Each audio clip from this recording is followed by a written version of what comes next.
Hey everyone, and welcome back to a Rocky Mountain Cigar Show live episode here, brought to you in the Smoking Studios. We have an absolutely fantastic guest, as you see. Her name is Perrie Morgan. We'll give her an opportunity to introduce herself here in a second, but this is a show that I have been super excited about. This is a first for me. With the dual camera setup, we actually are able to do a full rolling show tonight. So this is a very first, and I'm super excited. Perrie, thank you so much for being willing to do this and driving Jesus all the way down here. You're not. It's not like you're a hop, skip, and a jump. So why don't you tell everybody who you are and what we're going to be doing tonight? Yes. Hi, guys. My name is Perrie Morgan. I have been in the cigar business for well over a decade now. And yes, I brought some cigars. I'm a cigar maker here in the Rocky Mountain region. I travel a lot. Again, in the Rocky Mountain region area, there's not a lot of cigar makers out here. So I travel around and make cigars for a lot of events, weddings, bachelor stuff, any parties, all that kind of stuff, and brought all of my stuff tonight so we can make cigars on air. This is a lot of fun. This Yeah. is a lot of fun. So, um, we're gonna dive right into the what are you actually, you know what, I don't have that set up because I kind of adjusted everything for two cameras, so I'll get that set up for next time. But we're gonna dive into kind of what we're gonna be smoking tonight. So Yes. tell everybody, if you want to, I'll have it on this camera here so we can do it like this. So tell everybody what it is that you have brought here, and then we'll kind of dive right in and just talk about it along the way. Yeah, definitely. So this is obviously mold. Molds come in 10 cigars, so I'm making 10 cigars per mold. And typically with that mold, I'm just making whatever blend I want to make. So with this blend, I blend heavy Nicaraguan. So we've got some Nicaraguan, Fantastic. Jalapa, Esteli regions, and then I also have some Mexican San Andreas in here. So a little bit of a blend there, and then we've got the wrapper leaf. It's from Pennsylvania, and then I have three different wrapper leaves tonight that we're gonna put on the different ones. So Fantastic. So, kind of before we dive into the soup and nuts of the night and get into the rolling, let's just kind of talk a little bit about how you got started. I had met you about 4 years ago. I'm not saying it, of course, I'm not expecting you to remember me, but I did meet you about 4 years ago at Paloma, and you were the only one there. You were behind the bar. That was close to the end of your life there, as far as where you were working. So kind of tell everybody where you got started and kind of what brought you to today. yeah, definitely. Um, so yes, I started at Palma Cigar Company it was in 2016 is when I started. And back then it was a much smaller. Today, if you guys go to Palma, it's two sections. So it's a lot bigger than it was back in the day. But yeah, I started there um again in 2016. And Clay and I just built a really strong relationship, and he started teaching me how to build cigars at that time. And so that's kind of how I got into it. I became his right hand man, and I have. It's kind of interesting because out here in the States, it's you graduate levels by years, whereas if you're down in the islands and you're making cigars down there, they promote you up to different levels by the ladder system, like higher people vote you up, right? But out here it's just based on numbers. So I am 9 years in, and so I can almost be considered a master, or I'm sorry, 20 years as a master. So I'm 10 years in, got another 10 years and I can be called a master. But yeah, so I'm still in my journeyman phase, mixing blends, doing different stuff, learning as much as I can still. So Well, why cigars? Obviously this isn't the only gig you have. You are very successful in other areas as well. But what made you go after cigars? yes, it fell into my lap. Honestly, it found me, and that's why I think it's even more special, because I think it's something that I never reached out for. It kind of found me. And I started working as a bartender at Clay's spot, and he started teaching me everything, and I just fell in love with it. And before I knew it, it was just like I just had fell deep into it. And again, like, you know, to make cigars, it's typically, if you want to learn how to make cigars, it's typically a 2-year program somewhere, right? Sure. Like in the Gulf area, Florida or Texas or something like that. So I kind of lucked out with Clay teaching me, right? Because I didn't have to actually go to a full-on school for it like he did. So yeah, it found me. I'm grateful to be here. I'm knees in it, so knees deep.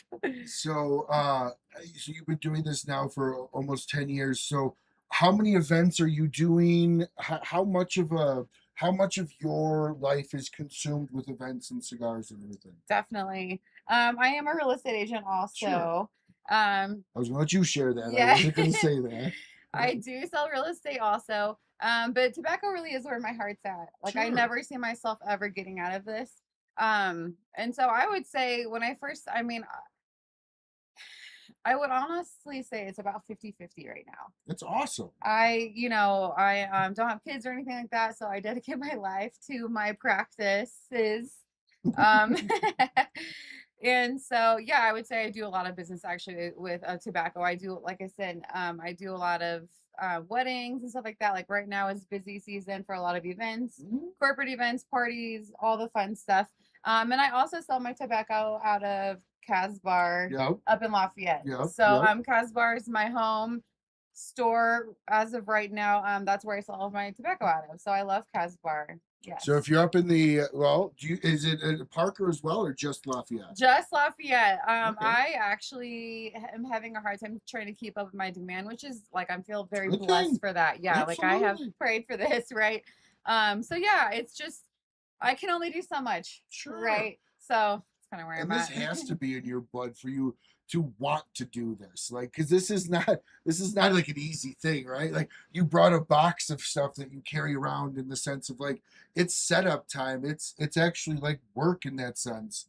And so no, this is fantastic, and it just goes to show that what 10, after 10 years. So were you into cigars at all pre this, as far as like smoking or interested in that? I did. I hung out crazy past life, but actually in college I studied criminal justice. Okay. And so I got into the criminal justice field and I was around a lot of lawyers and judges and they like to Of consume the course. Of tobacco. course. And so no, I was actually around a lot of tobacco smoke a lot just being in that field honestly too. So no, I had been around hanging out at the off bedding tracks and stuff like that, you know what I mean, like a lot of my parents friends smoke tobacco, that is. And so no, I wasn't a newbie to it, I guess.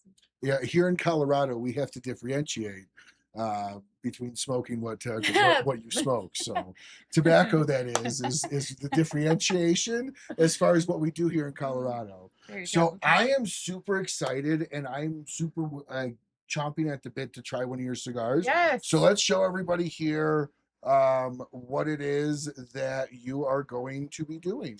Yes. So, like I was stating earlier, this is my mold. So I have already pre-blend and bound all of my filler leaf. So obviously, when I'm making the tobacco, I'm blending long filler leaf, right? And so I blend different filler leaves together from all over the world, right? That gives that different topography, which gives the different flavors of the tobacco. And so I blend them together, bind them, put them in my mold, and then I press them in this big press that I have. And that's obviously what gives us the shape, Now, right? when you do the press, you do the twist too, right? Yeah, so you press it for I'd say a day and a half, take them out, and then you twist them, right? Twist and then repress. Oh, it's Again, a this is day and a half. I figured it was like 6 hours and you spin it. 6 hours and what's no, that long? no, it Okay. takes quite some time. Yeah, so there's actually a lot of pressing time going on. Yeah. Obviously, pressing is what gets you your shape, and so I press for probably 4 days at a time, to be honest with Okay. you. Wow. So yeah, there's a lot of pressing going on. Yes, spin press, that's exactly what it is. And then I actually put this exact mold back into my humidor and I let this marinate. So the blends are already marinating while they're Sure. It's sitting like in chili. my exactly. Yeah. Yeah, right, because they have to marinate. Chili's always better the second day, guys. Exactly. And for tobacco, the Fourth day. fourth year. Or fourth year. Yes. Yes. So tobacco is obviously very similar to wine. The longer age tobacco, the more expensive the product, right? So yeah, we're going for the longest age possible. I do buy my tobacco already like 5 to 7 year aged. Okay. And so it's already that age, and then it sits in my humidor until I'm ready, obviously, to bring it out and to hydrate it and then start working with it. So yeah, and then obviously I pull it out of my humidor. Like today, I pull this out of my humidor. It's been sitting in there for at least 2 months, maybe 3 months. Wow. And now we're ready to put the wrapper leaf on it. Okay. How many of these molds do you have? I need more. But I currently have about 15. Wow. So that's like 150 Yeah. cigars that I can kind of sit on. It's really there's actually very difficult to find, especially Sure. wooden ones. So I have a friend in Honduras that has been making me all of my wooden molds. Again, these are very hard to come by, but right now with all of the trades and stuff going on, I'm not able to get any Honduran tobacco or supplies. And so right now I have a lot of plastic ones too. So I do have plastic ones, but I prefer wood, obviously. Okay. Plastic ones just like tend to hold a little bit more moisture, which is nice. But these just tend to age better in my opinion. Well, sure, it's wood. Yeah. Yeah. It's natural on natural. Yeah, exactly. Wood. Yeah. Because I was like sitting here going like, well, you could 3D print like 100 of those probably pretty quickly. But you make a very good point. Like it's With not. the plastic is nice and it does the job. But yeah, there's definitely it's not natural, you know what I mean? And so it's just I think it does affect the taste maybe a little bit. Sure. And so yeah, I try to stick wood on wood as much as possible. They are hard to come by. So if anybody has any good wood molds, holler at me. I might have a guy. We'll talk after the show. Cool. But yeah, I can make you a cigar. So my wrapper leaf, I have Connecticut Shade. I have a Ecuadorian Corojo. And then I also have Maduro from Pennsylvania. Let's do that. Okay, I figured. Absolutely. Yes. Absolutely. Some American tobacco here. Now, do you have box press or just cylindrical? I do not have any box pressed to my name. So that's obviously a mold thing. Correct. 100%. So a lot of these, like, okay, so a lot of people don't understand that the shapes, obviously, of your cigars come from the mold, right? So this mold right here is a 50 by 7 inch ring. So these are 50s by 7 inches. My molds range from anywhere from like 44 ring gauge to about 60. That's kind of what my range is right now. Nothing box pressed, and I don't have any torpedo ones either currently. So that's where I'm at. But yeah, so here's this Pennsylvania. This is actually some you can feel it. This is pretty leathery. This is all new for me. This is fun, guys. Yeah, leathery, so cool. beautiful, and actually quite large. So this is what a lot of my binder leaf looks like. I like a little bit bigger of a binder leaf. So I really love Pennsylvania product. For that reason, I feel like it's large. Sure.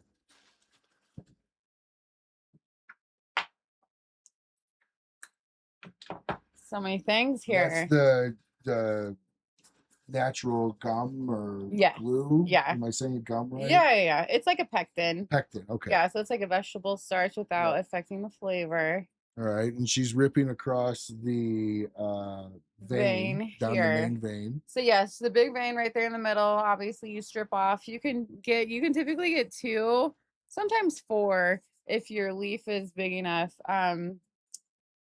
Wrapper leaves out of this one full piece of tobacco.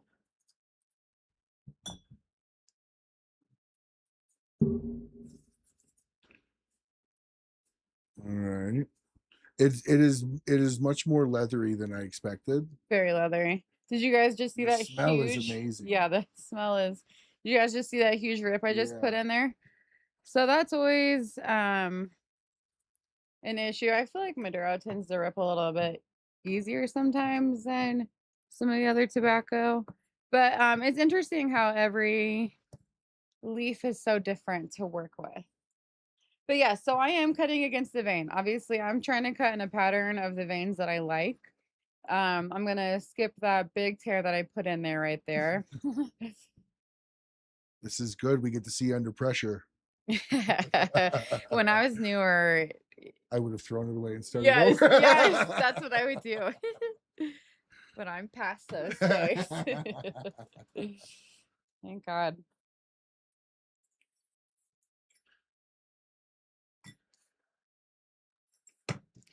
So yes, it's really important for me to come through and like clean up some of my sides. That's where you'll catch a lot of flack from. So my intention is to make all of my lines super clean right here.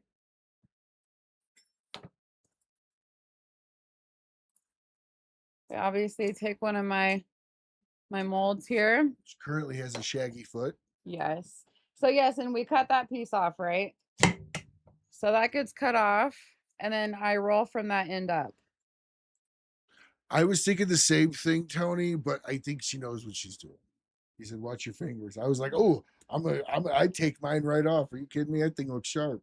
I get that frequently, and I've never had an issue. Yeah, I don't think you have. Your fingers don't look like they're scarred. But if you make me mad, I will ask you to put your fingers in there.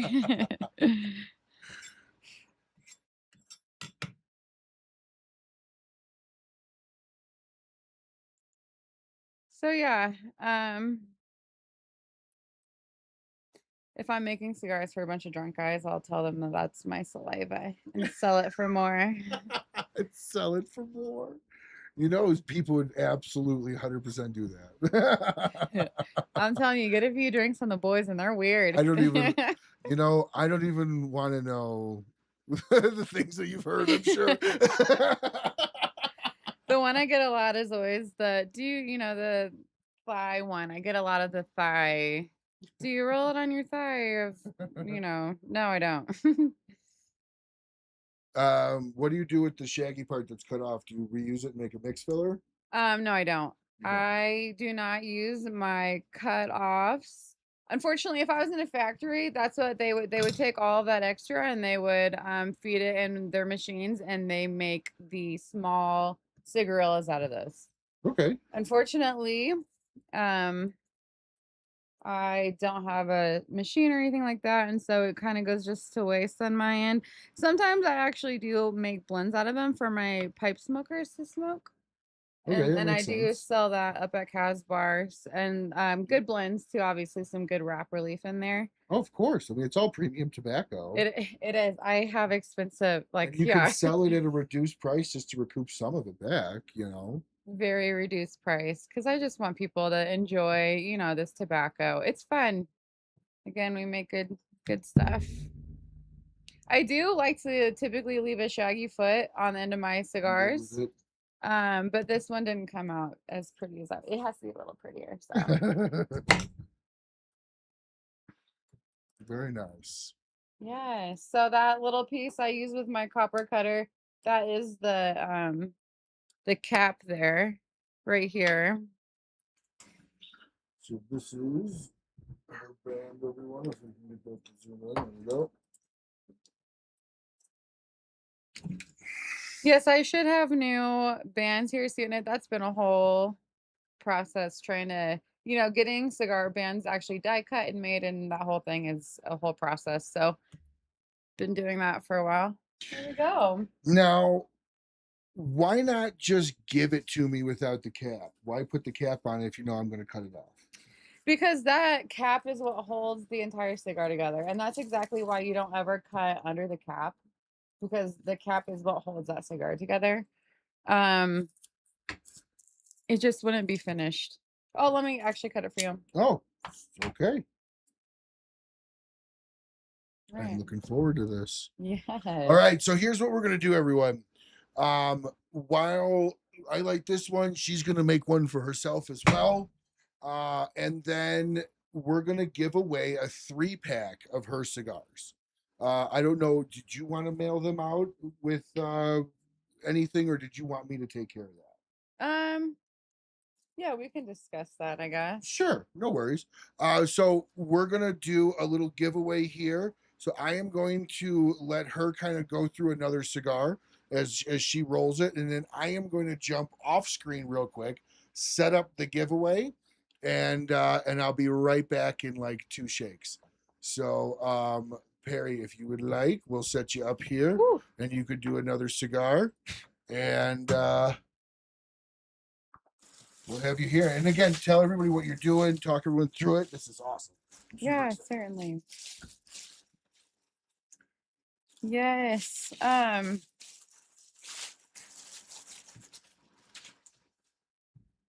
do get the question a lot of if I smoke tobacco. Yes, I smoke a lot of tobacco. I obviously like to make sure that my blends are good, that I like what I'm smoking. I have finally started to kind of dwindle down my blends. At the very beginning, I was blending all sorts of stuff together, just trying to figure out what I liked. And I have now come to a few blends that I really enjoy, that I think express myself and my label. And like I was telling him, I'm very Nicaraguan forward. I think a lot of the gentlemen out there like Nicaraguan. So I use a lot of Cameroon also. And I do like a lot of Cuban piloto, actually grown out of Dominican, but it is a Cuban seed like most stuff.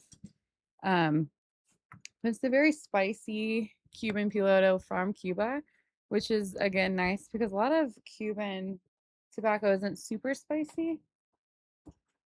Just depending on the seed you get, obviously. You know, I've had a few Cuban cigars, but I've never had huge success with them working. I I this is awful, but I feel like I always know a rookie cigar smoker when they try to tell me about Cubans. Oh yeah, they're the greatest. Rookie, like that screams rookie to me in my head. That's a very rookie thing to say.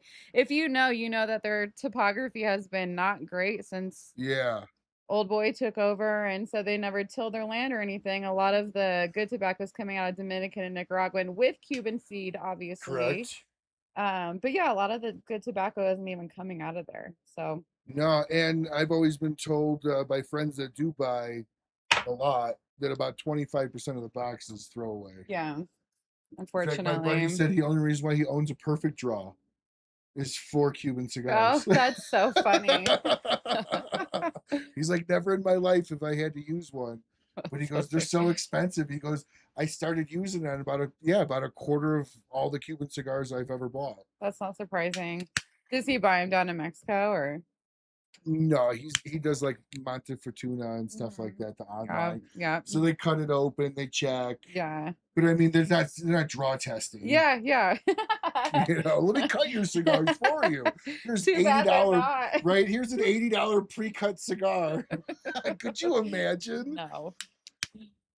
Oh man, that's funny. Yeah, I here in Colorado, our tax is already pretty wild. So It's gonna be Colorado, 63%, right? we're at 62. Right now, I thought we were still in the 50s, high 50s right now. I think this year it goes to Oh, 62. Jesus. And so Yeah. yeah, it's highway robbery. Mm.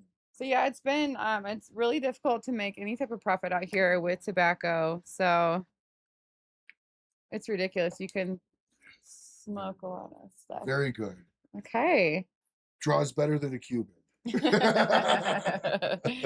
You know, that's when people ask me what the hardest part about tobacco, to me, my personal opinion is the draw. Like people don't understand how much goes into making tobacco.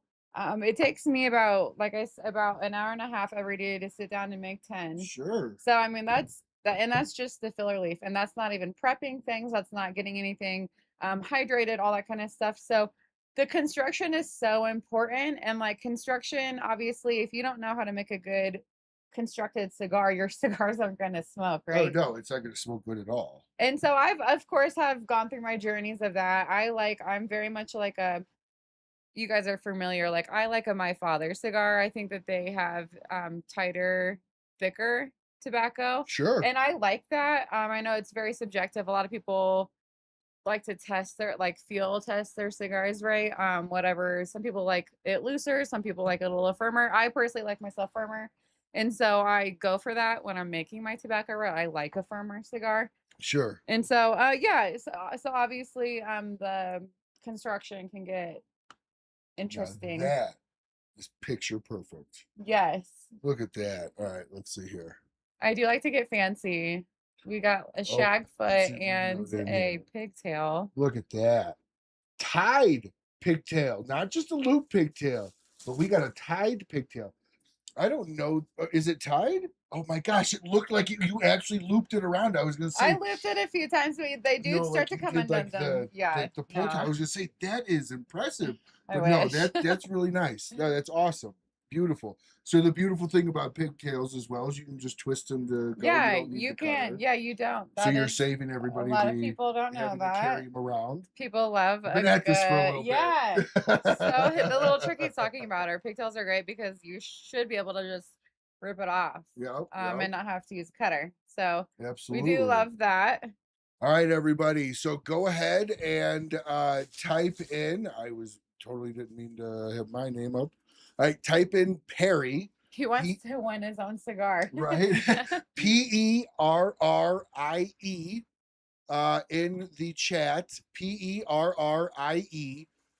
in the chat. And we will do the drawing for 3 cigars at the end of the show here as we continue to watch her roll. So what is a small event for you versus what is a big event for you? Okay, yeah, definitely. Um, I do both.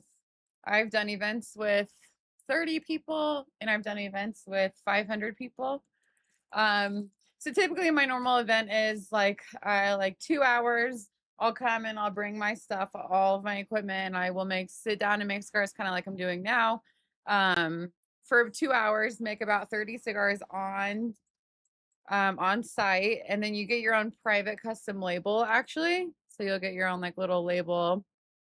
Okay, so you'll print out labels. Yes, I with will. your monogram and What if they your give you. monogram? Oh, so you'll whitelist a cigar for them. Yes, Okay. exactly. So Okay. you would send me a logo or whatever picture or whatever you want, Sure. words, dates, whatever, and we can print that off, put that on the band so it's customized.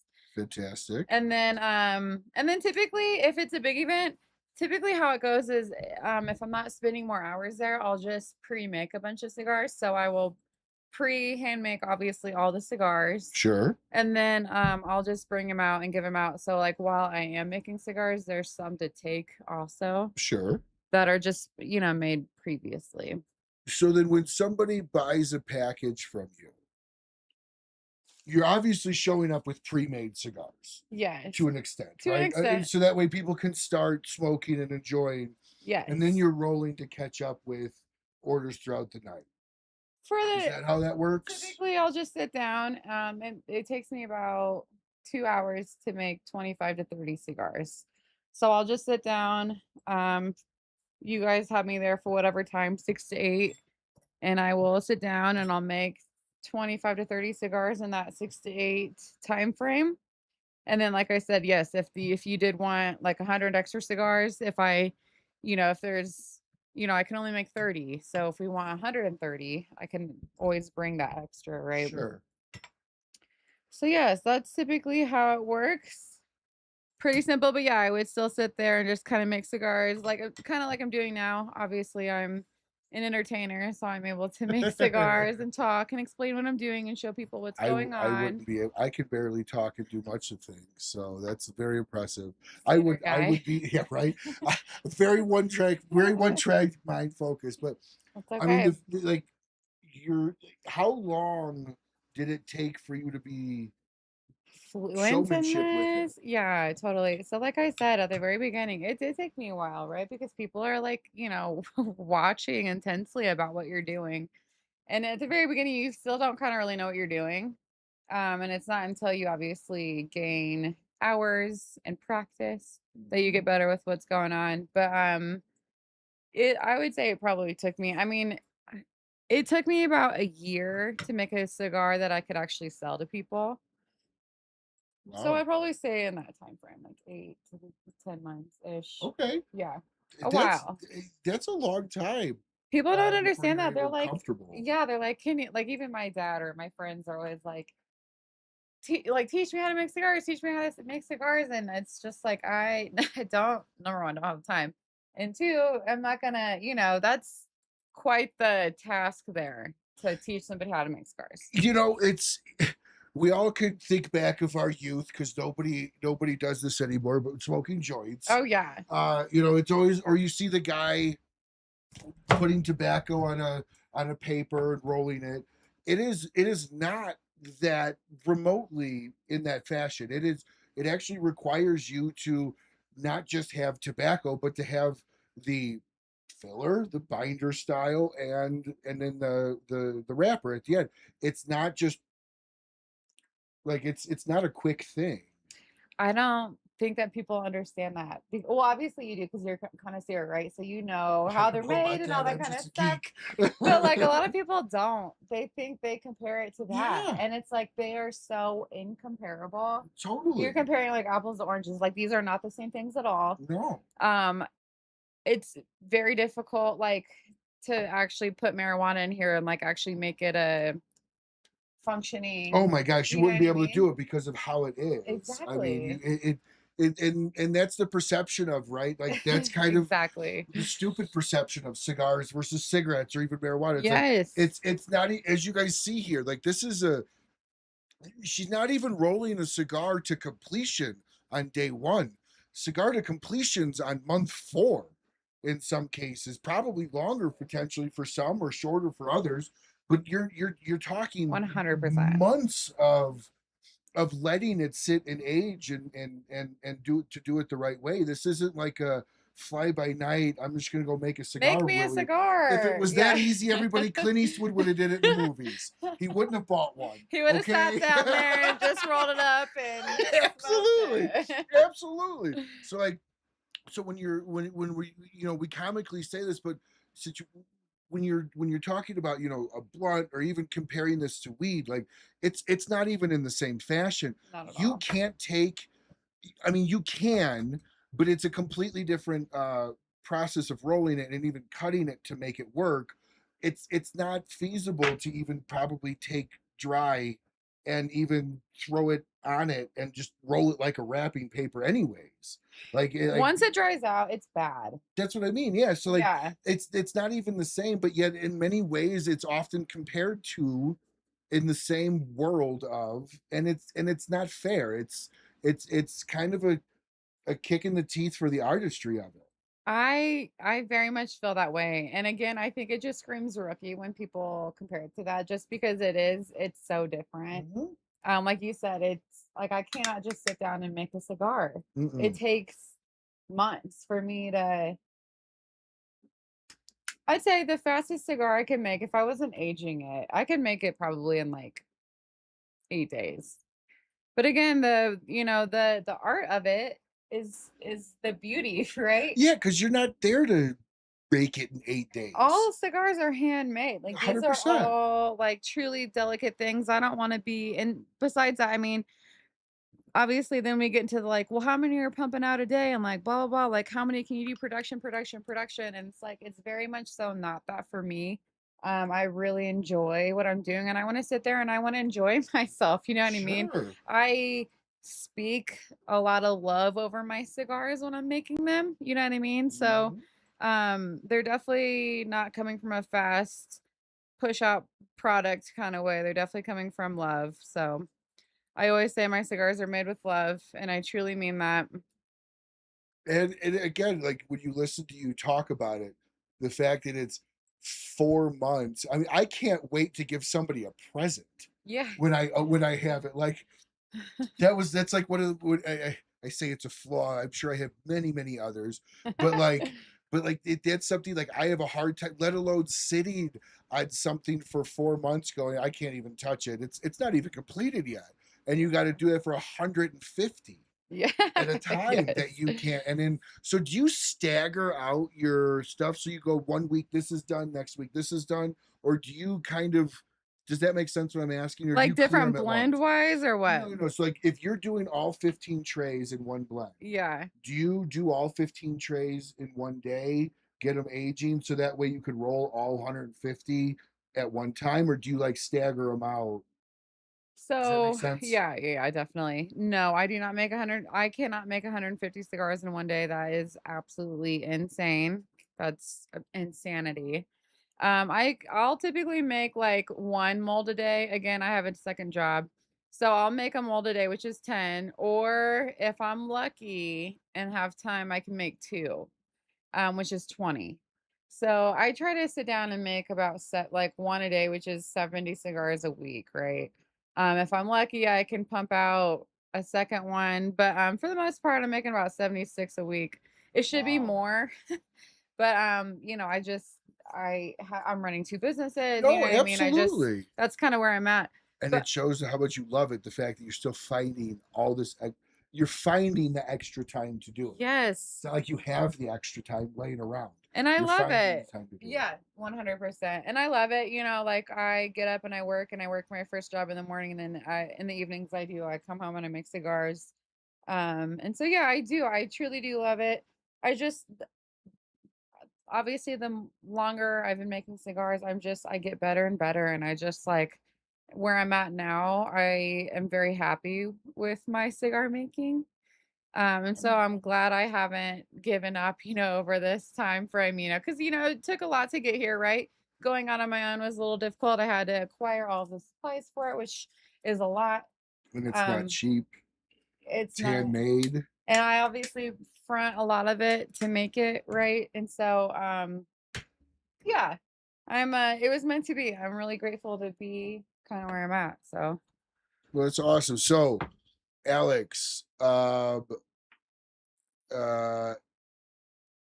yes. Or Carl, yes, brother. If you had a friend bring back a Cuban cigar, odds are it was not a Cuban cigar. This is not an attack on your friend. Just statistically, it's not a Cuban cigar unless they went to Cuba or got it from like a Monte Fortuna. If your friend bought a 3-pack from Cuba and it had a sliding glass lid, it's or from Mexico, it's not, and it's a shame. Does not mean it's a bad cigar. I will say that though. It does not always mean it's a bad cigar. guys, get your sticks from Dominican. Dominican's great. Like, I would prefer a Dominican cigar I would over a just for Cuban a new any day. New World cigar Yeah, over anything Cuban. truly. New World. Not only that, the cost. I have a hard time justifying $20. Yeah. Let alone the Cubans thinking that their cigars are worth like 60 entry level. I think the Serie D Partagas is like 45. And so it's Yeah. guys, a $15 cigar New World will be just as good, if not significantly better, because it'll work. You can smoke it. Yeah, it achieves the purpose of the cigar. Totally. So, all right. So we had a question here, and I think the answer is yes. But Bruce asks, "Do you bunch and bind all your cigars yourself?" Yes. So yeah, that's when we talk about me making my molds. That's exactly what that is. I'm bunching and binding all of my filler leaf together. And that is what gives me my mold. So yes, I bunch and blend and bind all my stuff together, put it in the mold, and then press the mold. Um, there's a lots of different blends that I do, like I was telling you earlier. Sure. So lots of different blends going on. But yes, the answer is yes, I do it all myself. You're not a cigar maker if you don't bunch and bind your own stuff. Yeah.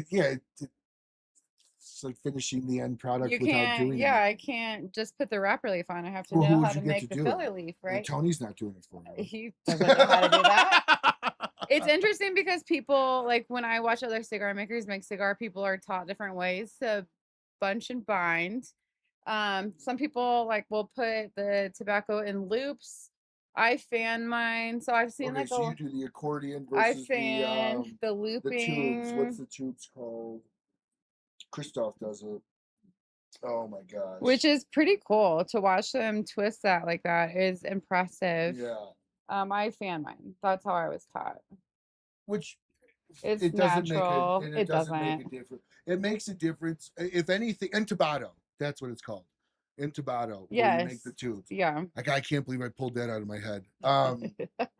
So that's a much more difficult, more likely to be harder style too, because you pinch those tubes, versus the accordion is probably what vast majority of the industry does and has done for I would say 100 vast the years. majority definitely does it. Yeah, I think it's just a little bit more time consuming, I'd say, if you were doing the looping route. Mhm. But it is pretty and it's definitely an art.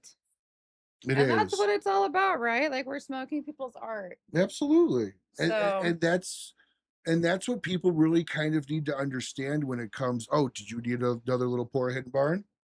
I would love that. Fantastic. We are Enjoying Hidden Barn enjoying Hidden here. Barn over here. Thank you very much, Nate. Thank you, Nate, for keeping us. There you go. The libations Yeah. flowing. So no, this is great. So that's what a lot of people really don't understand, like that. You said the rookies, or even the unintelligent about the subject, not intelligent people, just Yeah. about the subject. Yeah, exactly. When they talk about tobacco in general, and they loop in factory driven tobacco for cigarettes in the same realm as all of this, it's almost like watching somebody talk about guns that has absolutely no idea. Like, they're making up words, and things just aren't true, and the reality of what they're saying is, it's it's almost, it's straight up propaganda, of the sense of, like, it's scaring you away from something that in reality statistically has really no drain on your health at all. I'm not talking cigarettes, guys. I'm talking cigars specifically. Strictly tobacco. Strictly real tobacco, long cut, Not with not fillers or and chemicals or any of anything that. else. That's really important. A lot of people don't know that difference there. Oh, yep, there Oh, you go. sorry. So that is what wrapper is that one? This is Connecticut Shade. Okay, so you did two Connecticut shades I and a did. Maduro. Yes, Fantastic. these Connecticut shades are beautiful. Obviously a little bit more lighter, creamy of a wrapper leaf. Again, all of my filler leaf on this mold is the same.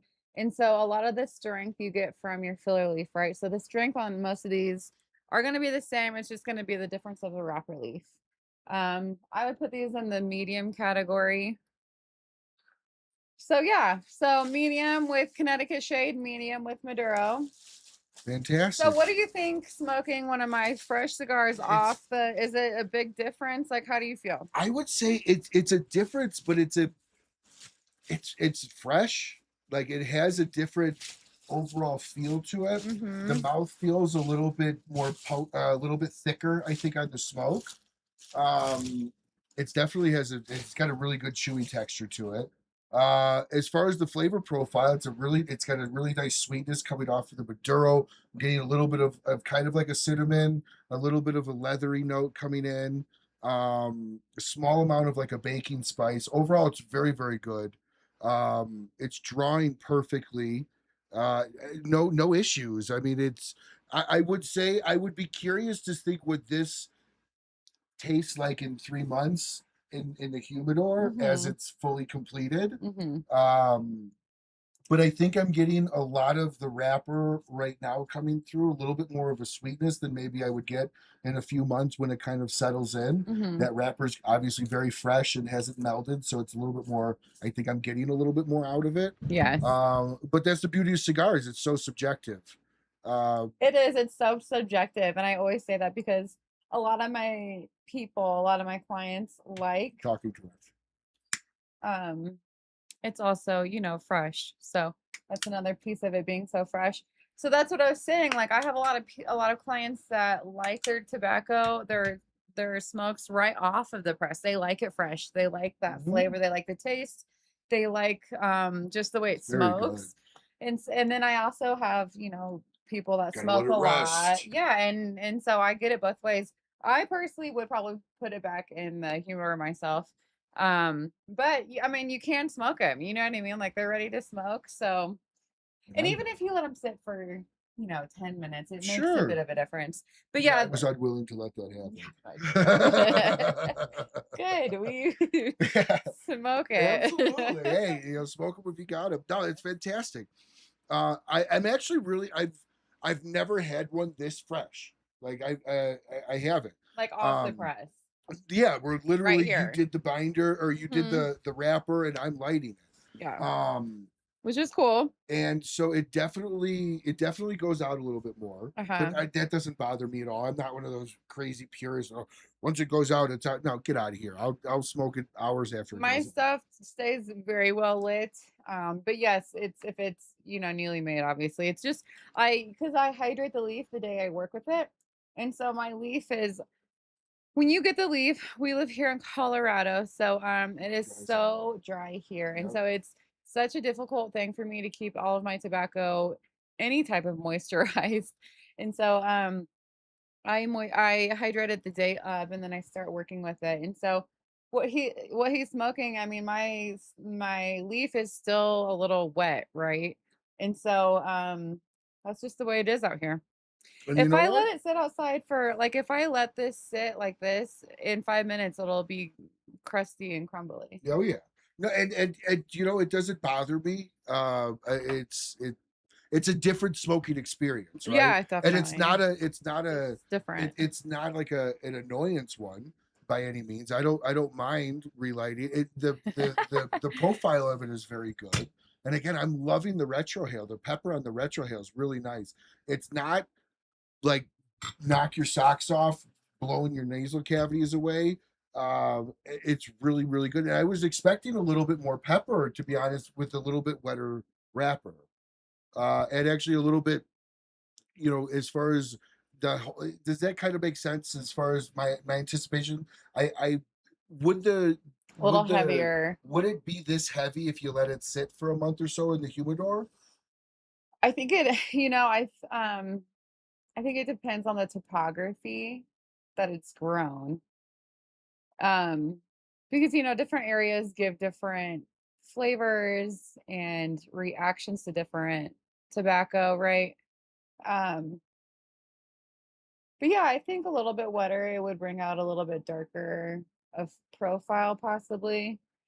But I do think the longer that they sit, obviously the more they are able to saturate all throughout the cigar. So yeah, probably.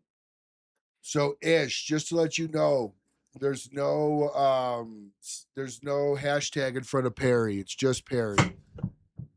So you might want to re-enter. Uh, Ish is part of TPA. He is the organizer for Tobacco Products Association. Oh, So very cool. they are a small boutique association that focuses on smaller cigar lines that need an association to help with distribution. And All one of the that. guys I'm actually going to introduce you to after the show, because if you're looking for supplies, there's almost a guarantee I can get it for you through him. Okay, He great. owns a factory in Oh Dominican, yeah. and Okay, great. he Looking forward to as that. far as different types of tobacco too. I mean, he could get you Yeah. pretty much everything. He does Irish tobacco and a Okay. whole bunch of other stuff. So we'll make that connection after the show. Yeah, looking forward to that. Um, so hey, way to spell her name right, Ish. There you go, bud. There's an E at the end. There you go. Yes, Ish is TPA. So yeah, the cigars are now. So does Casbar ship? I don't know. To be honest with you, I'm not positive. I think they would. When I worked at Palma, we ship, so I would think that they would. So guys, if you want to find out, Bruce, uh, they're still open. You can call Casbar in Lafayette, Colorado, and tell them you're watching the show. Tell them Ryan and Perry sent you, and they'll probably ship it. And if they won't, let me know, and I'll tell Tony to ship it. So don't worry about that. It'll Tony's great. it'll happen. So don't worry about that. But now, do you ship? Um, Like, yes. does your license allow you to do that? Yeah, I try not to be honest with you. I try to allow Regulations. Casbar to take most of that, right? Because of all the taxes and whatnot here in Colorado. So yeah, you guys can always reach out to me via email, perrymorgan.pm@gmail.com. That's my line. But yeah, Casbar, that's really where you can find me. And Casbar is great because I'm always putting new blends in there. And so I do have some blends that I like that I keep stocked in there. But I'm always like putting a new blend in there, which is fun, right? To try different stuff. And again, that's made here, right here in Colorado.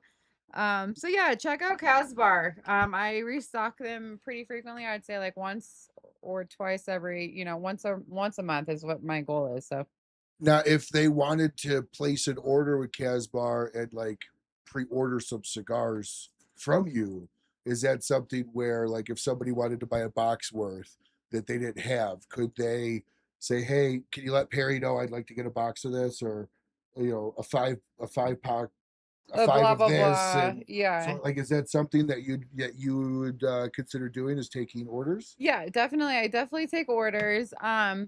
For orders, I would reach out to me via email.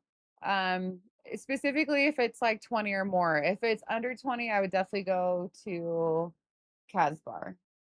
But yeah, if it's, a box or more, please reach out to me via email, perrymorgan.pm@gmail.com. And like I said, I can always do like custom bands and stuff too. Like, like I do a lot of work stuff or I do parties and stuff like that. So if anybody's interested in putting their own bands on cigars, I can always do that. So Okay, so if there's somebody in the audience that wanted to order 100 cigars from you with custom bands, you do yes, that. yeah, exactly. All right. So, hey, Bruce, will you throw that up in the chat for me? Perry Morgan at PM. Perry Morgan dot PM. Oh, Perry Morgan .pm at gmail.com. Please, if you would be so kind, Bruce, to put that up for me. Thank you, Bruce. And so yeah, if you guys want to reach out, get your support. I'll be honest, it might take a little bit of time to get them, but they are worth it. So put in the order, Thank you for sit saying back, that. That's and a give her an big opportunity to make it, because she's busy. yes. And thank God, I prayed for this. I'm so lucky to be able to be at a place in my life where, I am being asked to get on podcasts and stuff like that. I do I moved here from Chicago and Oh, so where? um Elmhurst, Evergreen West Park, Side. Okay, yeah, Orland, totally. Tidley, Payless. All of it. Finley, oh my God, Oh South Side, yeah. yeah, absolutely. Love Chicago. So one of my really close girlfriends that I met in college. She runs a lot of Biggs Mansion stuff. I don't Oh know if you yeah, guys yeah, know yeah. Biggs, but it's in Gold Coast, Chicago. Just one of the most elite Oh yeah. cigar places I'd say in that area. Probably in very much in the Midwest. You're looking at a couple $1,000 a year for a membership. Beautiful spot. It's Gorgeous. called Biggs Mansion. It is in Gold Coast, Chicago. But I tend to sell my stuff out of there too, and so I'm very involved with them back at home. Wow, you're in Bigs. That's Yes, that's that's elite. yes. So yeah, not all the time. Obviously, like I said, I've just been so busy. So trying to keep all of my stuff stocked all over the place has been difficult. It's just me. I'm just the only person. And right now, during fall, it is my busy season. There are a lot of weddings going on and a lot of Sure. parties and stuff like that. So it is my busy season. So yeah, it does take me a minute to get cigars out there, but trust me, it is worth it. So again, made with love. Well, I will. I'll put it in there here, Bruce. I appreciate it. I'll get it up here. It is. I'll get it up here in a second. Let's see. So no, that's so we've got one more to do. So this Yes. last one you did was Oh, okay. So you did another Maduro. no, so actually, No, this just is the a Corojo. yes. Okay, So this is a crow. that's This right. is one of That's my most favorite leaves to work with. Um, I don't know if you can see it, but it's right in between, like texture wise, it's right in between a Maduro and a Connecticut shade. very cool. So it's just right in the middle. Connecticut shades are super cool because they're grown under cheesecloth. So if you actually go out to the fields of Connecticut, where Connecticut shade is grown, it's grown all under cheesecloth, right? So the sun doesn't penetrate it as much. And so that is why you get the the lighter color because it's not as melanated. And so it's really interesting because you go out there and it's just fields of cheesecloth with tobacco growing underneath it. Um, but yeah, Corojo is right between that. And then Maduro has full sunlight. And so that is why it is dark as it is and as rich as it is.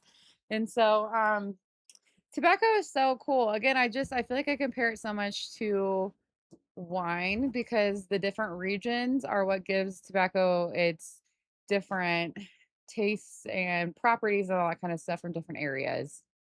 Did I get it right? Right there on the screen. Yes, you did. All right, there you go, Thank guys. you. Yes, email her. Get a. If you want to get a box, I'm sure she'd be willing to throw a few different 5-packs together to create a box. Very How much many total so. blends do you make? What's nice is that like if you tell me what you like and I can try to work with you, right? So I can try to like personalize your blend, I guess. But to be honest with you, I make what I can get, right? So right now with everything going on, it's kind of difficult for me to get some tobacco. I have no problem getting Dominican and We'll change that. Nicaraguan. I know, yes, I We're would gonna love that. Ish. We're gonna change this for her. I get a lot of Mexican San Andreas. I get a lot of Ecuadorian. I would love to get some Honduran. I'm having troubles with that. And so yeah. But yeah, I'll make whatever I can get my hands on. So how many blends? Because obviously you're a blender. Yes. So how many blends do you have under your belt? Like regardless if you could get the tobacco or not. In a perfect world, if you got all your tobacco, how many blends would you have? I mean, I would have as many blends as I wanted, right? Because you can really blend. It just depends. So blending is a cool thing, right? I mean, you kind of master in it when you start learning your blends. That's what they say. Like you start really mastering the trait when you start learning your blends. And so I think when I first started, like I said earlier, that I was kind of all over the place with my blends. And then after a while, you really start to you start to realize what goes good with other stuff. Like this pairs with this really well, or this brings out this and this type of tobacco. And so you really do start to narrow kind of what you're going for. And so I mean, I could make any blend I wanted, right? Like we could have many a blends. Sure. But I'd say that right now the one while making my blend, I'm making like a jewel tone line, which is probably about 4 or 5 different blends. And so kind of that's probably where I'm shooting for. Okay. Like That's a 4 to good 5 amount. different. Yeah. For a small do it yourself, Yes. where you're at 4 is, I mean, that's a lot. And honestly, that 5th one, I would like to have on a rotation because I like that, right? Like we like the different blends from different dispenser, wineries and Yeah, places that have distilleries for different sure. that have Absolutely. different flavors that are on rotation, right? And so it's nice to try different blends and do Mhm. different stuff. So I think that 5th blend would be more of like a kind of a rotation blend. So Now I'm a Lancero whore. okay, So that's a shape. do we have a shape of a do you have that I do. I mean, mold? Lanceros are what 44 to 46s with like Well, 8 inches. 38 to about 40 is Okay. Lancero. 42 to about 46 would be a Corona or Panatella. Yeah. I don't have any Lancero shapes. No, I don't. I don't have anything under 44 right now. It's also a really, really hard roll, from what I understand. It is incredibly difficult. And so I was just explaining this the other day at Casbar. So true. The smaller in size that you go in ring gauge, the more difficult it is to keep the cigar consistent throughout. Because again, you're working with leaf that is so not perfect, right? So none of these leaves are all going to be the same length. They're all different shapes, different, Sure. like all like, so you're trying, and the smaller you get, obviously your mold gets smaller, and then you're trying to make it smoke all the way throughout. When you're blending and biting, maybe this could be another, one we do at a different time I where would I love to have you back. This is great. come on and actually blend and bind so you can see the Yeah. process of actually Let's do blending and it. binding. but it's so different and it's so difficult. That was probably the most difficult thing for me was to get the construction correct, is what I was talking about earlier. Getting the construction correct is just so important. And yes, the smaller ring size you go to, the harder it gets, just because you have to keep that construction all the way through the cigar, right? So yeah, it's not as easy as it sounds. So Yes, Bruce. Casbar. Thank you for pointing that out. I took that for granted because I know them. Casbar Cigars in Lafayette. Casbar Lafayette, Colorado. If you have a hard time getting them shipped, or if they tell you no, let me know, Bruce. I'll get Tony to ship them out. Don't worry about it at all. and I Um, couldn't rave more about Casbar. Casbar is just oh, such a it's yeah. wonderful. Casbar and Smoking Lounge are my go-tos here, or Smoking Cave Yes, are my go-tos. people love Smoking Cave. Absolutely, I launched the show at Smoking Cave. Oh, okay, fine. Sean. I owe all of this to Sean letting me shoot in the back of Oh, I his love that. So you know, lounge. yeah, down there. Oh yeah, oh and yeah, absolutely. That's so funny. Absolutely. Yes, Donna, we will be having her back to do a bunching show. This is great. This is this is what I was hoping to set up like this I could do, is have stuff like this. So you are welcome back anytime. You Oh, I need to love that. Thank just you. roll cigars for a night, come on down and we'll just shoot the shit and roll we'll get Justin over to cook some steaks for I us. was hoping to get Justin Brunson is who connected us. Brunson is a very close friend of mine. He is a meat maker here in Colorado. You guys remember Brunson? He's our meat we man. had the steak coming on, and the steak guy when we did all the cooking here. Yeah, we did a huge box giveaway. Brunson's great. Eat his meat. He makes bacon. He makes dry-aged beef. All this stuff. Brunson really has a lot of good stuff. So could not be more excited about his growth with that. Absolutely, the noble mold. Everybody is as noble as could be. I tell you. I actually did he was kind enough. He took my dad and he Oh, took sorry. no. He took my dad and my brother-in-law and myself on a tour. So it was really awesome. It was really, really awesome. So, all right, Tour? everybody. Would you tour? The facility where he's got where he's got the cooler. Oh my gosh. The mold is like you could just wipe it off like this. It's unbelievable that it looks like what I would throw away. It's disgusting, And it is guys. absolutely, and the smell is unreal in that room. It's absolutely unreal. appalling. It's so funny. I'm actually his real estate agent. But I've been to his house on many occasions, and the first time I'm actually a vegetarian. Don't judge me, guys. I don't need to hear from you guys too. No judge. But I grew up in the Midwest, so I grew up on meat and potatoes. My parents are even like, "What's wrong with you?" But the first time Bronson took me out to his freezer garage area, I thought he was Dahmer. Like I thought he was Jeffrey Dahmer. I was appalled, and the smell was even more appalling. Well, I will tell you, as somebody that does eat meat, that smell was amazing. But I totally understand if it's not your interest. Totally. I No, totally get and where you're he coming makes the from. best stuff. So it's Oh just yeah, no, funny. it's Like very good. so yes. So cheers to you, Brunson, for introducing us. I'm glad that we Absolutely. made this happen. Absolutely. So, guys, we've got 5 cigars here. We're gonna do. Yes. Were you gonna light one up? I have enough in mind. I feel like, Okay. these are for you guys. Sure. You and your listeners. So I'd Sure. love to, and I'd love for you to smoke at least another one of these. Oh no, I'm gonna take a Corojo for sure. Okay, yeah. So everybody, so we're gonna do a 4-pack for whoever at least, does. at least the 3, right? A little bit of those. Oh, 3 we'll do there. a 3. We'll do 3, yeah, because I would Yeah. love to have a Connecticut shade. Yeah, for the or morning. whatever you want, Absolutely. But yeah, we should, so you'll get a Connecticut shade, the Maduro from Pennsylvania, and then also the Corojo from Ecuador. People love this Corojo. I think that's my biggest seller up at Casbar is my Cameroon and Corojo blend. People love that one. So I don't know what it is about that Cameroon, but it's a very, very sweet leaf. people love it. Yeah. Is it Cameroon seed or is it like from Cameroon? It's from Cameroon. Oh, okay. And it's yes. Really? Yes. You got yourself some Marifel Cameroon? I'm impressed. That's from what I hear, that's a hard leaf to grab. I've been able to get it. All right, congratulations. I do use it as filler leaf. And so a lot of my Cameroon is going to be filler. Yeah, no, just the fact that you're getting the quote unquote real Cameroon from Yeah, Cameroon, right. like that's impressive because I've always been told from other people that the Marifel stuff's tough to get. So but that just goes to show that the product that you're using, like you're really not cutting corners.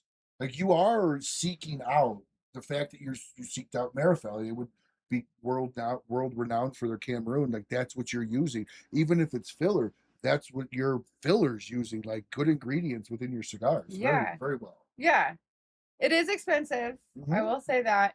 If you go to Casbar, my cigars run anywhere from like 18 to $20 on the shelf. And I try really hard to keep I that don't think that's down. bad. Because I want to be reasonable here. But I also have to buy the tobacco, which is Sure, sure. aggressively expensive. So I have to pay taxes on when it comes to me, you know what I mean? And then A lot of yeah, taxes. there's a lot of taxing going on there. But yeah, I get what I can, and that's always changing. So So do you, if they order a box or if they order 20 or more, is that something, do they get do you offer a break on that on 20, or is that the price is the price? And it's totally fine if that yeah, no, is. totally. I typically just charge a price, but I usually will throw an extra cigar or two or three in there, depending on the day. Yeah. So yeah, you'll at least get like another two or like, I'll make it worth your while, I guess. No, it's Cause very, I, very good. cause I'm, I'm grateful. I think that, I know that a lot of my support comes from the small local people, which is exactly what I want, right? So, yeah, do what I can. So when people are hiring you for events, if you don't mind, and if you don't want to share, that's totally fine. Yeah. What is an entry level event booking? One, how do they do that? Do you travel outside of the state? And what is that round figure if you're willing to share? Yeah, for sure. Um, I do travel. So I do travel a lot. I am in Utah a lot or Montana or Texas. So I do travel. It does cost to travel. But typically my minimum is like around $1,200. So usually you'll get 30 cigars pre-made with that and like an extra like 5 to 10 cigars that I've pre-made beforehand. So around 40 to 45 cigars in that $1,200. And then obviously if I have to travel, it's a little bit more than that with travel and whatnot. Um, but honestly, like I'm one of the only cigar makers in the Rocky Mountain region, right? And so if you This is true. go, This is true, everyone. so I know that I'm kind of hard to come by, but I do like I love what I do, and I don't want to make it hard for people to afford me. But yeah, $1,000 is about where I kind of range from. But I am just like I feel like I talk and I'm explaining it's a whole production, right? So it's fun. A lot of people don't get to see how cigars are made, so it's very cool when your guests can kind of see cigars being made right in front of them and then they get to take it home. You know what I mean? So No, that's like a absolutely. whole No, thing that people like. and So it's an event, right? Because yeah, that's exactly what it is, right? You're not just buying the 40 cigars. You're buying the fact that everybody can stand around, smoke, watch them get completed, and then take them home. Like it is a soup to nuts event in that 100%. sense. Yes. So that is a premium, and you do Yeah. pay a premium for it, and a lot of people pay a premium for it, and I'm booked. You guys, that's I'm what I'm pretty much saying. booked. Yeah, I'm pretty much booked. Not, I'm obviously reach out if you guys are interested. But yeah, I say pretty booked. Like I said, most of my business is, I do a lot of cigar business. And I really enjoy it because I just feel like that I get a lot of my socialization done with Sure. cigars and the cigar community is just so cool. People smoking cigars are just my kind of people. I don't know what it is. Yeah. Like our community is so It's a great community. It's a community where everyone is equalized by the cigar. You can have a janitor, a lawyer, and a doctor. Nobody gives a fuck what no they one do. They just cares. are smoking a cigar. They don't care about the dirt under the nails. They Mhm. don't care about the suit you're wearing. Now, every once in a while, you get the Of band course, smokers which is where they like put it straight out standard, and they go, right? you know, Or they like throw your cigar away after taking one puff, which is appalling. But yeah, we get it. But yeah, I just I think the community is just so great. I feel that we have a good thing in the cigar community. Absolutely. So Bruce asks, what's your favorite blend that you So, um, I love that question. Thank you for asking about me. make? Okay, so my favorite cigar is actually a My Father's Judge. And Ooh, I heavy, good cigar. love that cigar. And so I always try to kind of make what I like. Very heavy Nicaraguan there, and like lots of Ligero in that cigar. Um, but what's very interesting is that a lot of tobacco companies don't tell you the blends, right? And so you're just guessing on what blends are, you know, you don't know what you're smoking. And so what's cool about my stuff is that like I'm gonna tell you what I'm blending and where it's coming from. I probably shouldn't be doing that because that's how people steal your blends, I guess. Yeah, it doesn't make any sense to me. I give you five. I give you five leaves. You give me five. Out of 1,000 attempts, I don't think we'll get the same one. I agree because every leaf is not grown the same. So you're No, not going to get the same, it's not a consistent flavor in every single tobacco leaf that you smoke. absolutely, You'll never get absolutely. that. So I completely agree. But yes, I like a heavy Nicaraguan cigar. A lots of like Hero and Viso. That's kind of like what I like. Essentially, is like a little bit darker leaf. That is a shorter cigar. I'm more of like a 50-48 range gauge kind of gal. It's a little bit shorter on my end. I don't want to spend the whole evening smoking. So, what's your? He asks again. What's your a different one? What's your favorite in your line? In my line, I really like my Mexican San Andreas. So I again I blend a lot of a heavy Nicaraguan. So when I'm using different leaf, like I'll put like Cameroon with a bunch of Nicaraguan, or I'll put Mexican and San Andreas with a bunch of Nicaraguan, right? So I'm blending a lot of Nicaraguan with a lot of different stuff. So that's kind of like essentially what my blends are coming from.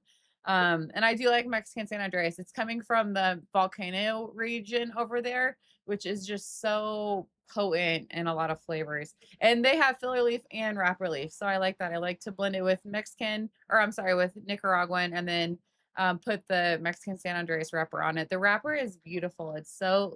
It's super leathery. It's not as thick as Maduro, but it's very toothy. Like you can see all the like the fine toothiness in it, and it just smokes beautifully. And those are up at Casbar, so if anybody's up there. Fantastic. Yeah, and yes, Ish. So when I said, I don't know too many people that can actually pick.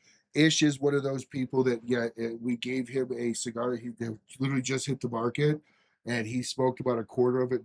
Went online and he guessed the entire blend. Oh my gosh. As far as the wrappers, not like consistencies and Okay, yeah, profiles and yeah. amounts, but he picked out the leaves and everything. And I've never seen it. It was, like I said, it was literally a cigar that was just released. Impressive. So I say that because he also rolls for. He's actually getting really excited I'm telling you we're gonna have this connection because he loves this type of stuff. He lives for this.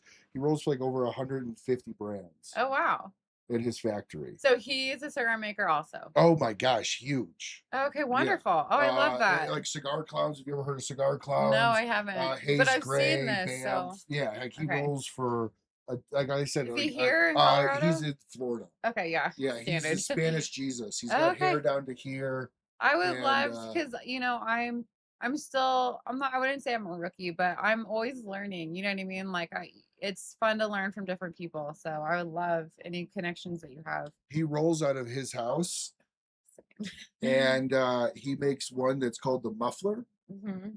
and it's, correct me if I'm wrong, ish. It's 240 ring gauge in the middle Oh my God. by like 3 feet long. I've And seen those. he has a guy that ordered it for him. It's all custom made. He No. uses cellophane, and it's all cut. They're like 75, $80.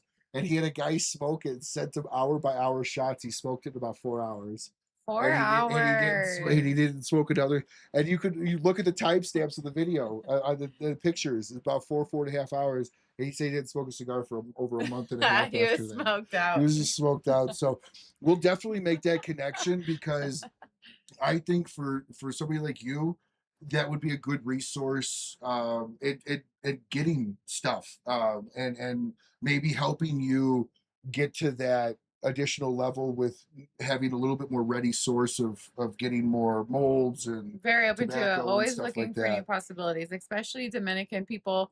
You guys are my people. I love Dominican. I have gone to a few factories down there in Santo Domingo, and I've made cigars with the Dominicans down there. That's where my teacher made, he used to work for Victor Sinclair.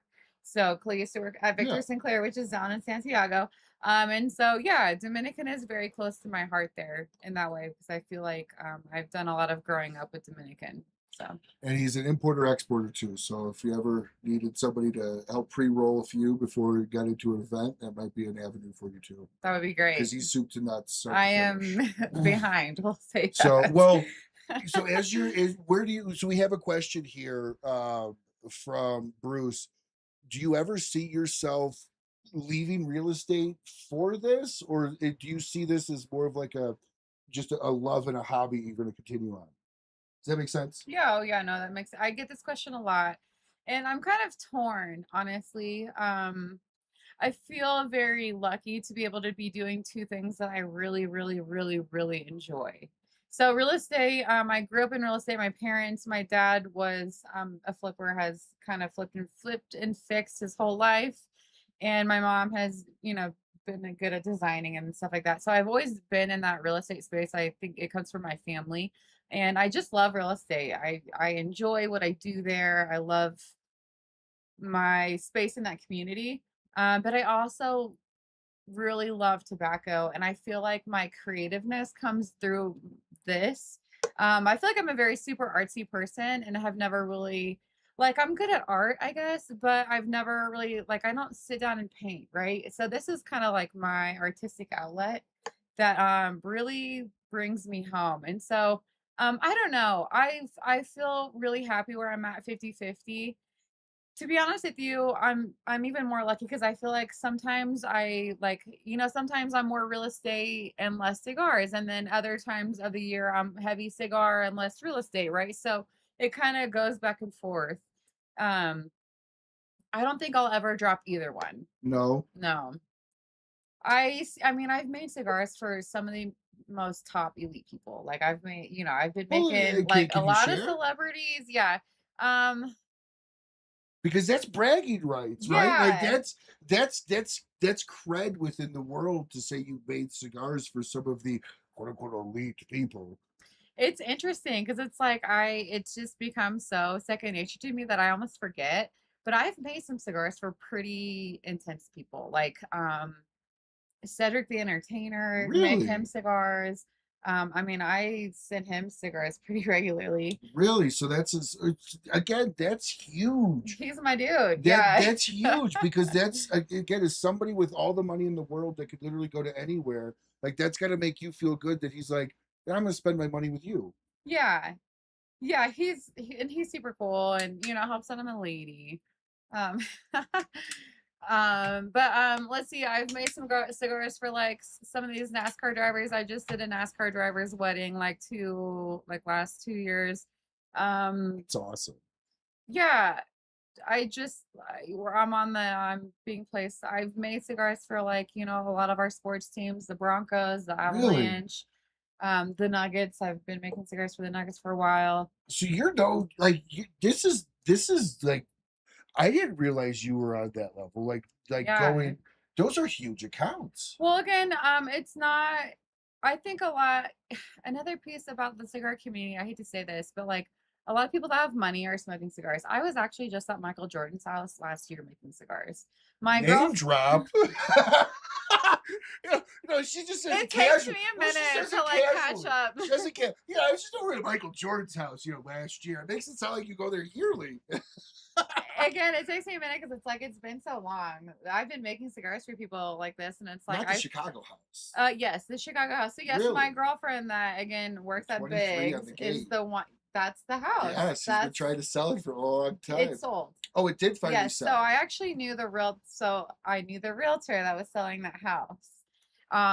Funny, real estate and cigars. But yeah, so they actually sold it when I was there making cigars last year. And so I met the new buyer, the new purchaser. He actually kind of got screwed through the whole thing. But yes, I was making cigars in his cigar lounge at that 23 house. And that cigar lounge Oh, was, it didn't feel like a house. no, it's a retro converted his basement. his lounge is bigger than most of our houses. Yeah. Nicer than most of the lounges I've been in. It's very much a Vegas lounge, you know what I mean? Yeah. It was an experience of a lifetime, and I don't feel like I would have had that had I not been making cigars. No, right? no, So, that's all. Yeah, I had heard that he did an interview. I think it was with Cigar Aficionado, where they were showing pictures of it because he converted the basement when his kids got older to be essentially his gambling room.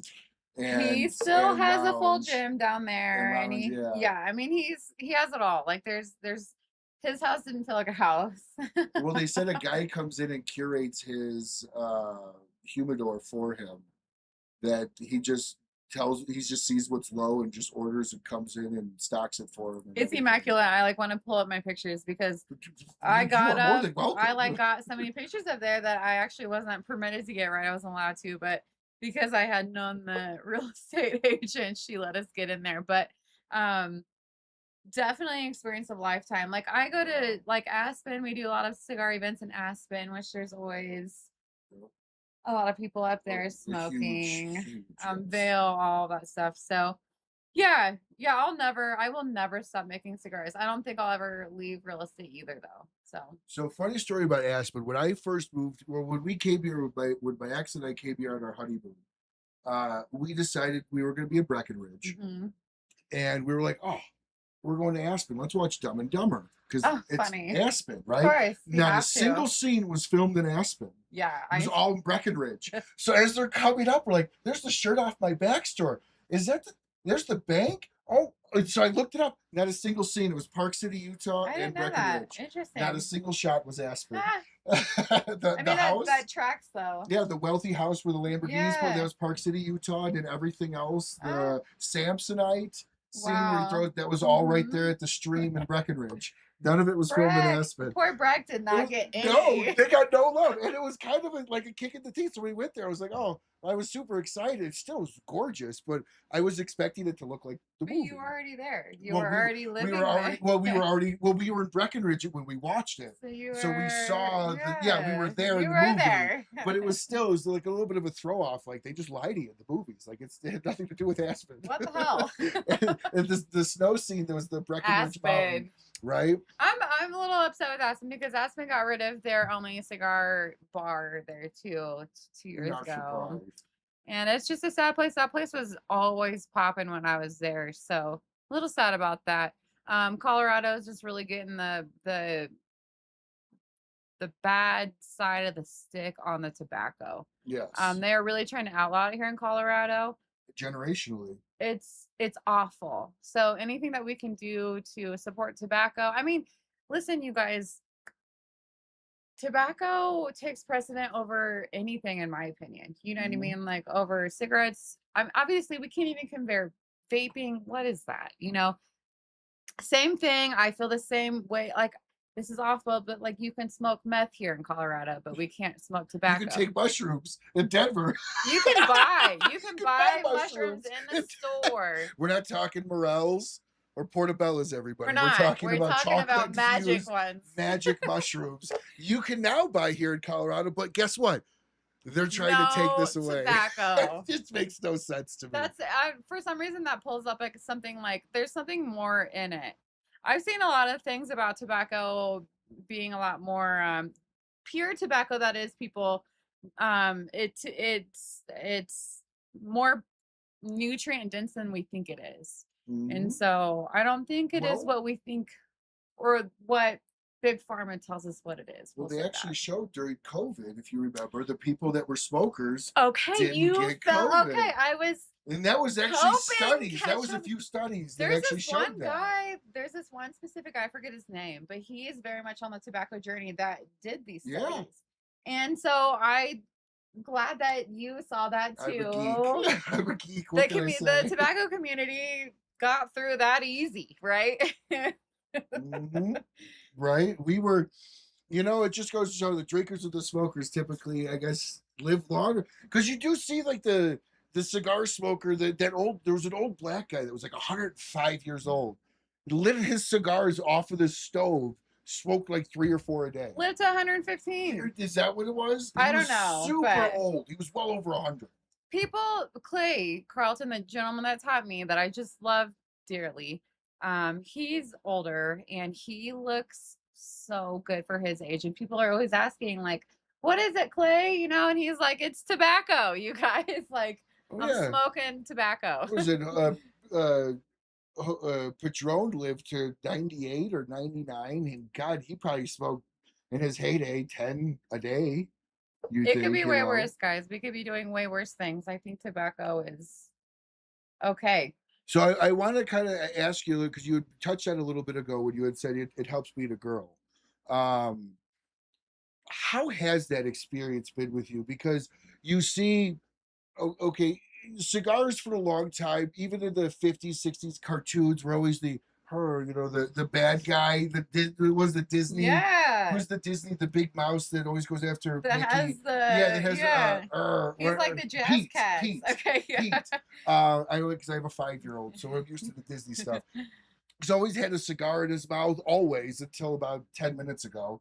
The bad guy in the movies always smoked cigars. The then mafia, it the became, mob. and then it became like the cigars are a guy's universe. You can't, if you're a lady, you can't go into a lounge. Well, here you've defied the odds. You not just went into a lounge, you worked into a lounge, then you made it your part of your passion and your journey and your career. What has that been like within inside the cigar world for you as a female getting in and kind of living in this? I love that question. I love being a lady in the community. I grew up with a lot of guys, so I have a brother and a bunch of cousins, and so like I always grew up in a male dominated area, and so that has never really been a big issue to me. I really enjoy that tomboy piece, I guess. I don't know.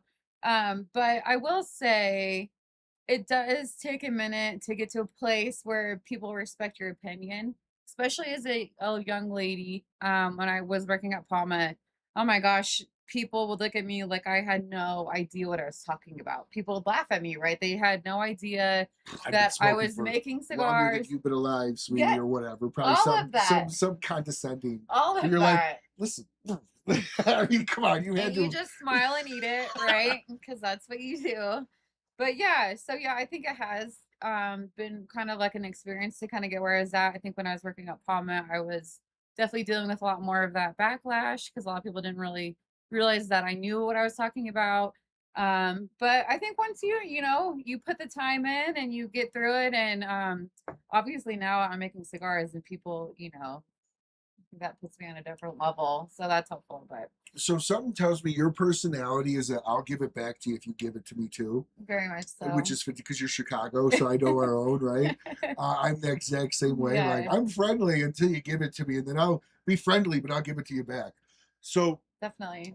was there ever a moment where you kind of had like a mic drop moment on some stupid condescending asshole that's been smoking for like 20 years that only smokes one brand and is so convinced he knows Gung-ho. everything about everything, and then you're like, yeah. So like, have you tell us kind of like an experience where you had that like, shut the fuck up, dude. I know what I'm talking about. Yeah. I think I hate to say this, but I think it's a lot of times with the Cuban boys. Hmm. Oh boy.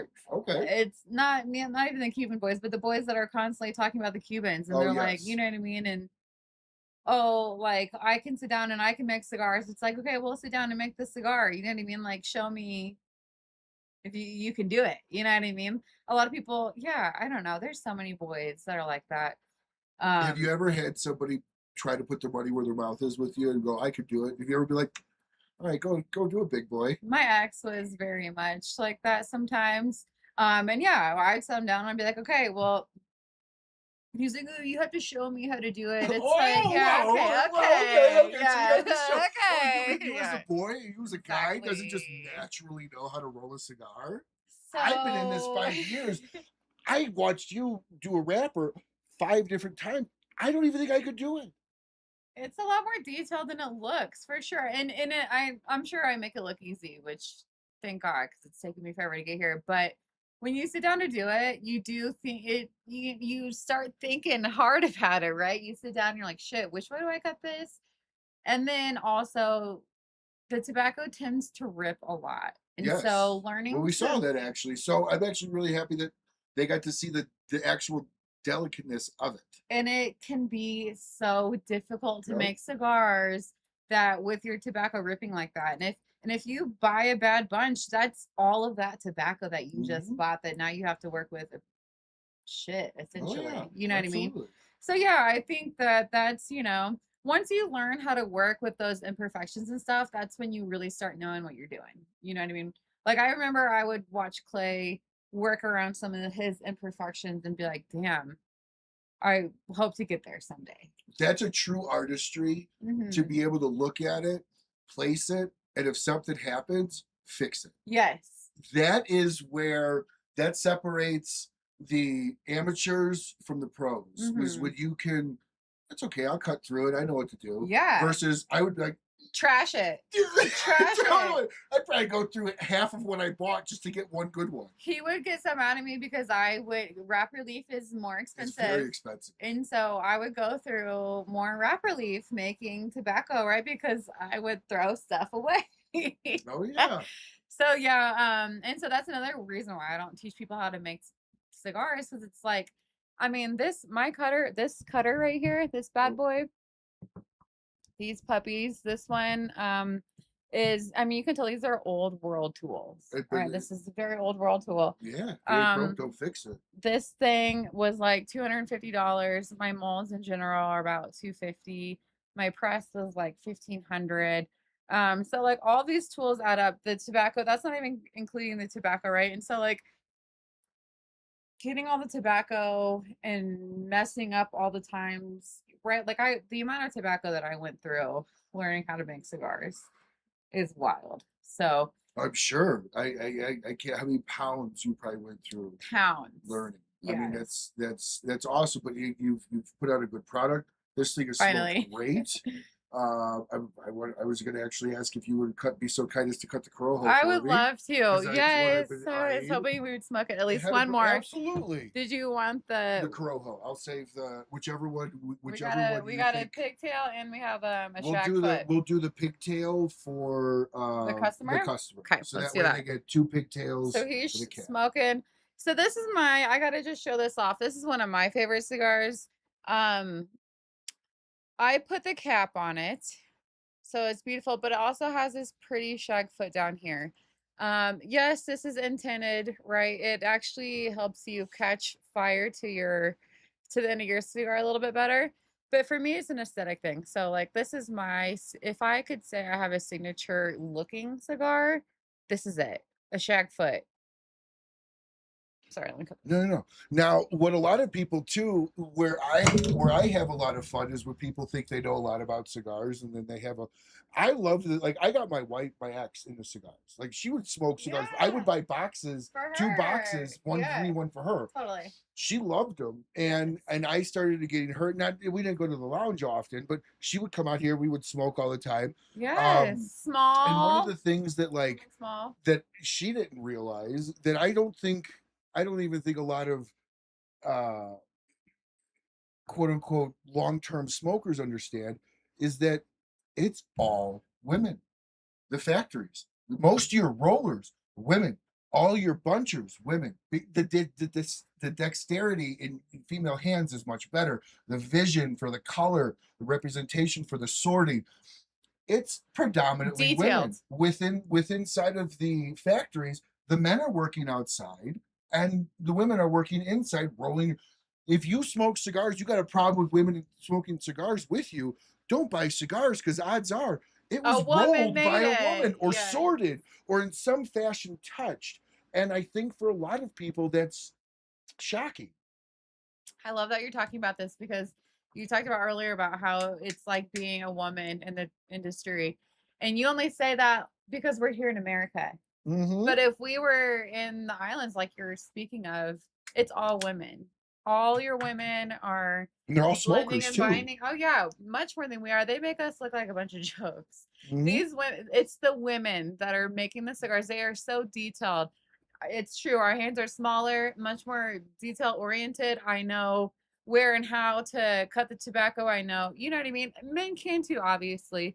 But Women are very much more detailed in that fashion. And so, yes, when you go to the factories, it is women that are making your I'm cigars. pretty sure you might be able to tell me this if this is wrong, but I'm almost positive I've always heard that all the Liga Privadas are rolled by women. Women. Yes. The entire line, the Yes. bunchers, the rollers, everything from start to finish. A lot of more elite cigars are, again, because it's just the detail, you right? And so women, You're right, by the way, smoke's completely different after letting it set. just even Just a few even that little bit, minutes. but please Yeah. continue. I Yeah, just wanted to totally. point that out. Smoke's Yeah, completely yeah. different. It's weird how it is. Mhm. And even I think a leaf has a little bit to do with that. Just the Corojo wrapper changes the feel of the cigar too. It's much more on the peppery forward side over the Okay. Maduro, which I love Corojo for that Hmm. factor. It's Yeah. more pepper forward, Yeah. like a Habano kind of. 100% very much in the Habano family. But anyways, please continue about No. the ladies rolling. Yeah. No, I think it is important that men understand that. Yeah, a lot of maybe just a little bit more than Sure, that. little You nip. guys know it's the eclipse tonight. So if you're in Colorado, the eclipse is showing from 8:30 to 10:30 is the max. So You have as much as you want. thank you. I'm Yes, a of big course. sky person. So Okay, Montana isn't Big Sky, or like no, Big Sky is like look. Sky. Oh, okay. Well, I hear I don't Big even Sky. think you I think understand. Montana is the Big Sky state. So Did you know what I said about the eclipse tonight? yes, Okay, yeah. Okay. yes. The eclipse is happening. I know, but I hear Yeah. Big Sky. Yeah. I'm a 'cause- big sky looker watcher. Okay, Yeah. because one of the promoters Yeah. is Big Sky. Yeah. So- I actually make a lot of cigars up in Big Sky. That's one of the places I'm okay. at a lot is in Big Sky. You know, a lot of money. People like tobacco up there. So I do hike it up there a lot. I'm Yeah, up they there. have Billings. Yes. They own a tobacco store in Billings. Stogie something. I can't remember the actual name of it. But so it's always I love this, and I love the fact that you're in love with this as well, because I think the more women get into this, which you've seen, and you were in the lounge for a long time, Mhm. you've seen it over the past probably 15 years, more and more and more women, and it's not to say more and more women are smoking, but more and more women are feeling more comfortable to go out into the lounge Open to instead of it. just, I mean, when you were at Blow, how many would come in by leave versus men by stay? Yeah. I mean, that's I mean, gotta let's be 9 be out of 10. honest. Yeah, most of the people showing up are men or men on, a day with their lady. But the ladies will come in and they'll smoke like cigarillos or whatnot. But I think that was one of the things that made me so excited working at Palma is just that seeing that the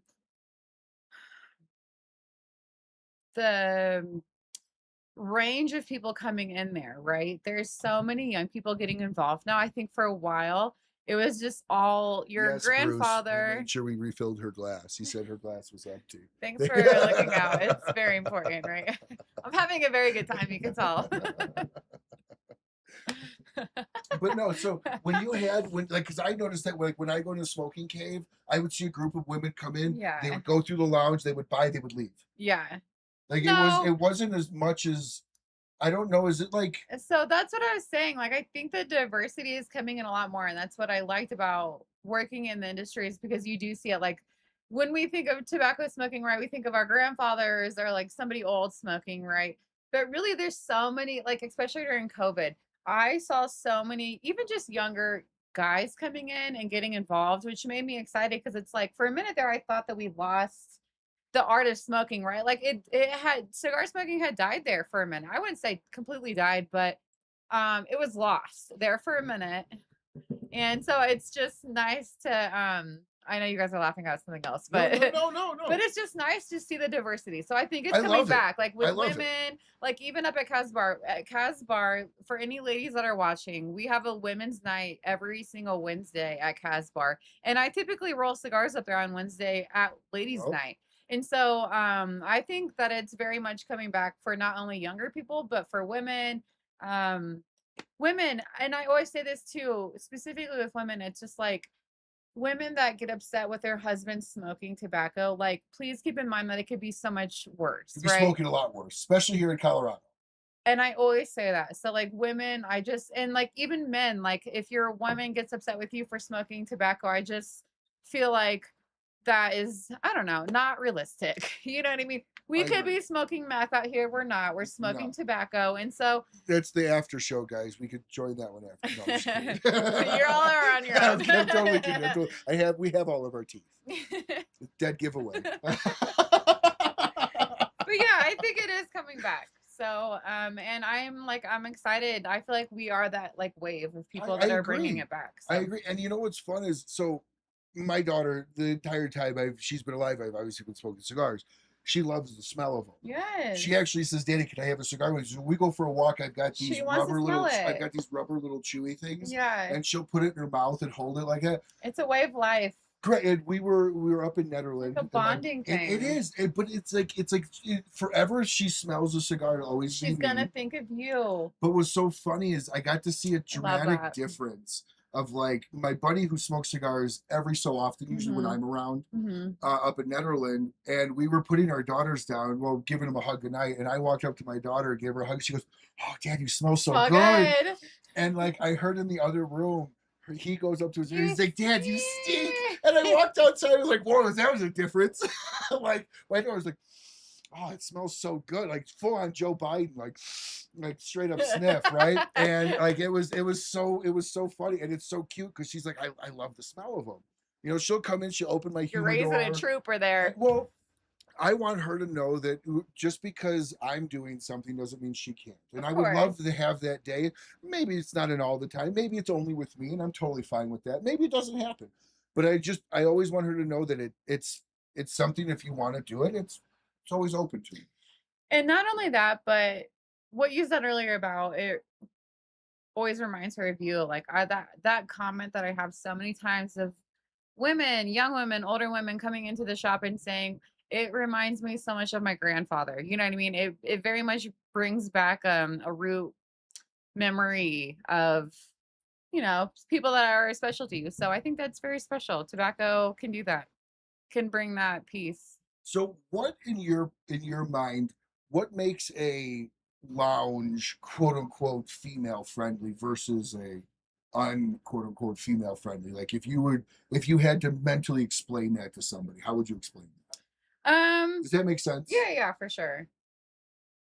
As a lady, I would say I don't like being in places where men are always like crazy dominant. Of course, you guys are going to be dominant. I understand that. But like crazy dominant, as in like, overly, like too much, I Sure, guess. sure. You don't want to Or, be hit on just because you're in a lounge smoking a cigar. yeah, or like, yeah, I don't need you. Yeah, you don't need to be like too much, but you also don't need to like ignore me. So I don't know, Correct. somewhere very much in the middle, I would Making you say. feel included versus Yeah. like, oh, you're a woman. Yes.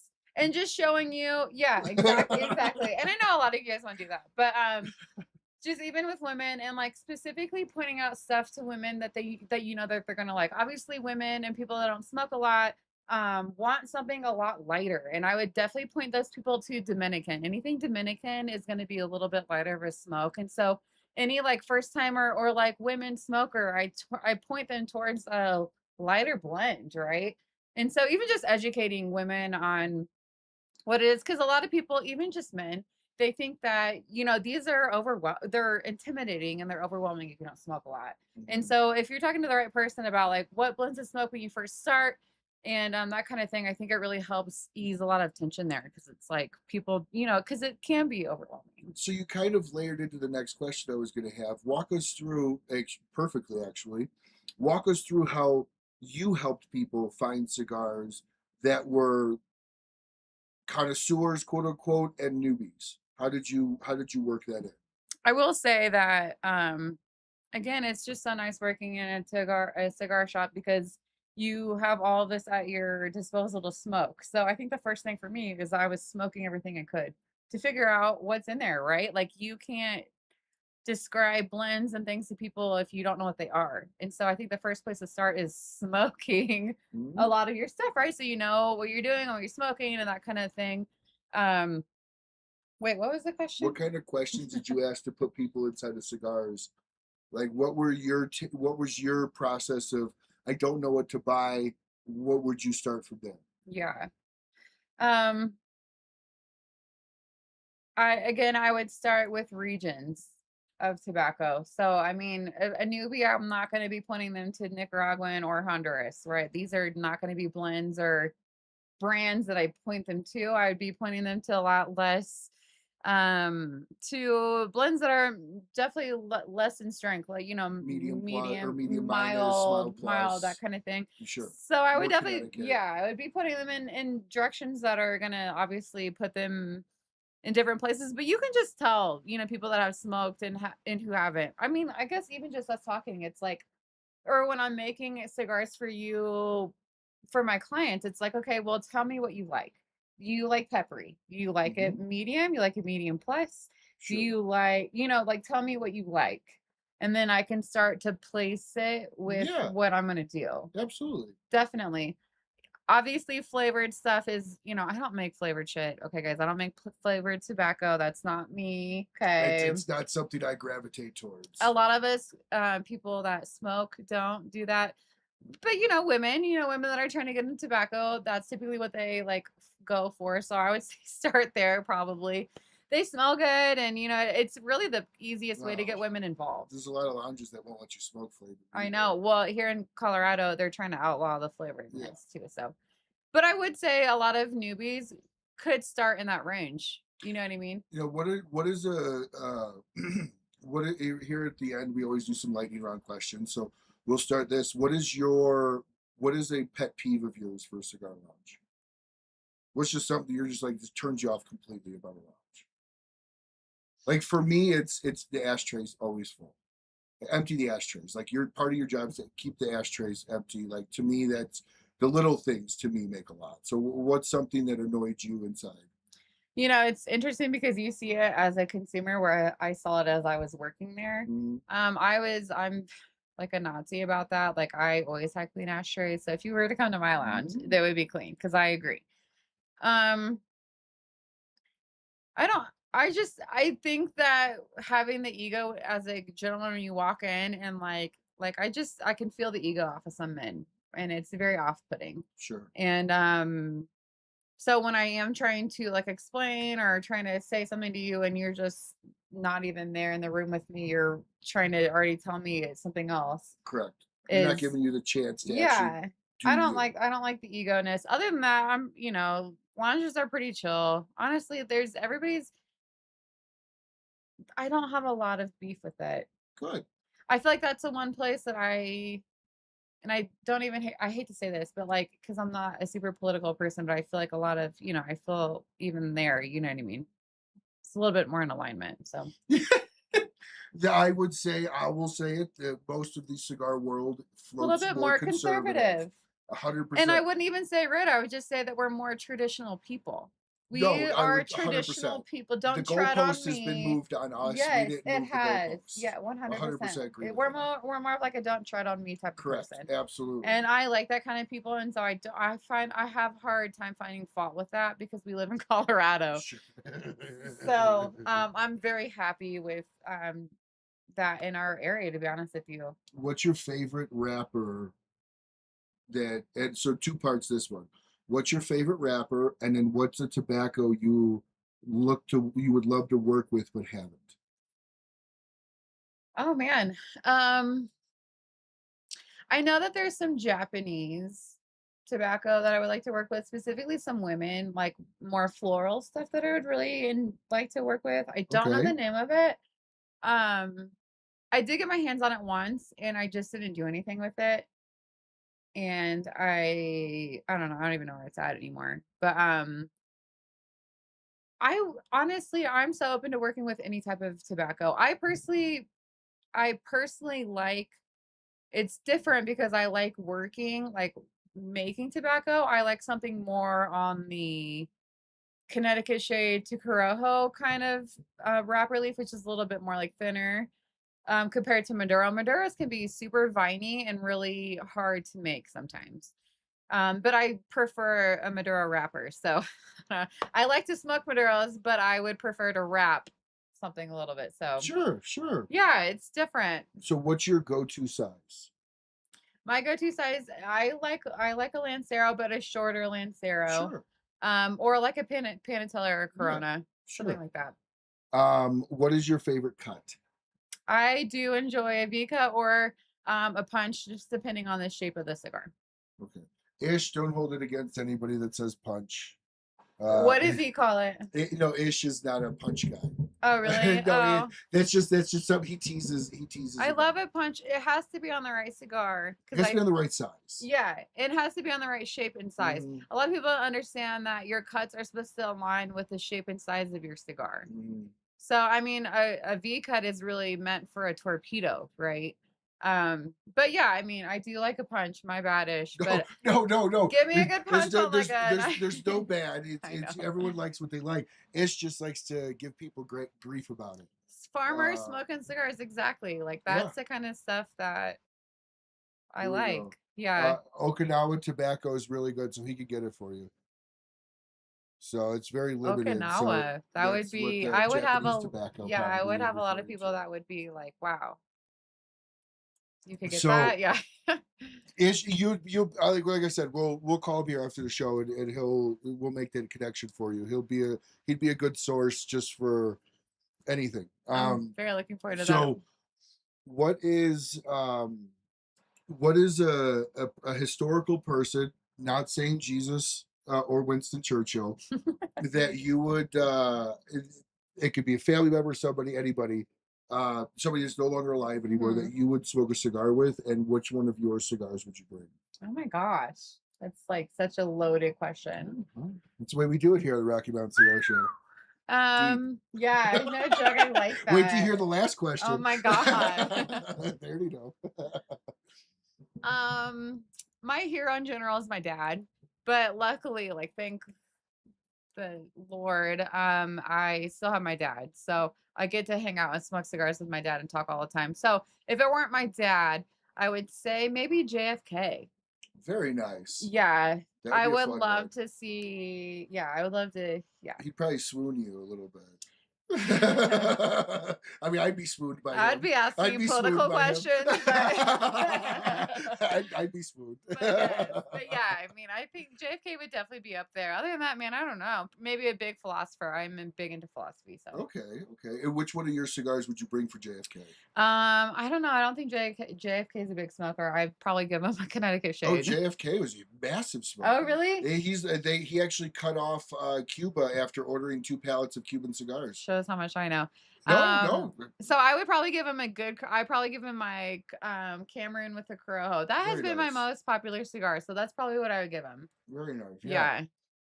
So here's the last question of the night. This is a question I ask everybody. There's no right or wrong answer. I took it from let me get a little swallow left. Cheers. This has been so fun. So thank you guys for this has been really enjoyed it. one of my favorite shows all year. So thank you so much for this. Appreciate here it. in closing, thank you, Justin Brunson, for connecting us. Thank you so much, Justin. This is a question I took from Inside the Actors Studio, James Lipton. I love it because it's a thinking question. When you meet your creator, regardless of who it is you believe in, what do you want to hear? Oh my gosh. Just that I did a good job on this time. Did a good job on this earth while I was here. Fantastic. That's all we could ever hope for. Yeah. So, well, this was a lot of fun. Everybody, just to show you the equipment one more time. This is the cigars. We're going to do the drawing. I didn't forget before Bruce was going to say something. Bruce, I didn't forget. We're going to do the drawing. So this is what we got. So I'm going to steal this one. So this will be coffee in the morning. So we're going to do 3 cigars. We've got a Corojo, a Maduro, and a Connecticut shade. These will be sent to you. Either I'll send them or she'll send them. I don't know which one. We'll talk about it after the show. If you win, you got to reach out to me. Even if I have your information, unless I really have it, just reach out to me. Just confirm, and we'll get them out to you. So last 30 seconds. If you have not typed in the word Perrie, no hashtag, just Perrie, just the way Gabe typed it in right now. Go ahead and type it in and we'll do the drawing. So, yes, I'm excited. Who's it going to be? All right, let's find out here. Let's see. We've got, let me pull up the drawer here. Oh, I should probably pull up the other side because I need to see. Okay. All right, I'll get it, everyone. Don't worry about it, okay? All right, here we go. Let's see who we got. Yes. We've got Gabe. The last guy of the night that puts it in wins. Gabe, reach out to me, Gabe. I Let's think go, I have Gabe. your information, but confirm it.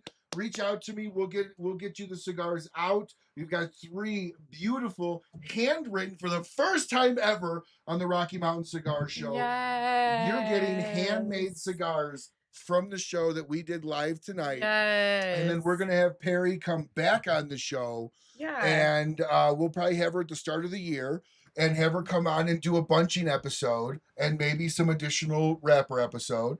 And I don't know, maybe we get Justin to come down and hang out with us as well. I would love we'll that. We'll figure that out. Yes. So, but until we see you all again, smoke what you like. Buy as many Perrie Morgan cigars as you fucking can. And until we see you again, have a great rest of your week. Thank you. Bye.